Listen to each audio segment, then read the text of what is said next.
Gregory Minott came to the U.S. from his native Jamaica more than 2 decades ago on a student visa and was able to carve out a career in architecture thanks to temporary work visas.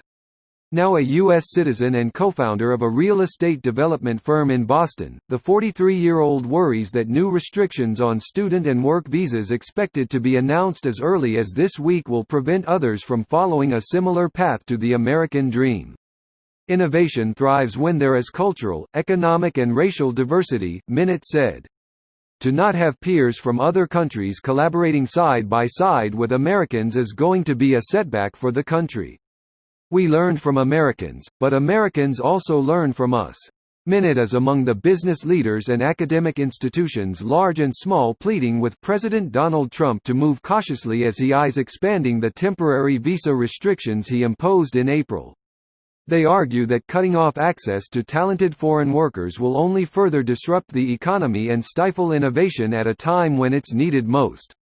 But influential immigration hardliners normally aligned with Trump have been calling for stronger action after his prior visa restrictions didn't go far enough for them.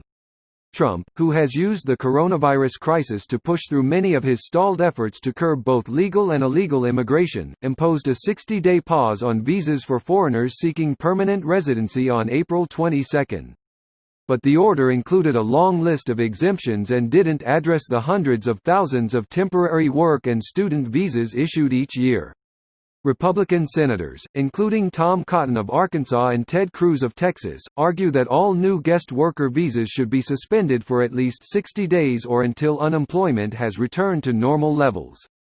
President Donald Trump signed an executive order aimed at tracking misconduct by law enforcers and creating incentives for departments to improve their practices.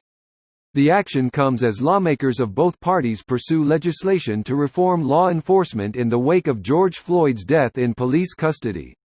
The Trump administration's order rejects calls to defund the police that have gained traction from within the nationwide protest movement. With protesters around the country pressing their fight against police brutality and racism,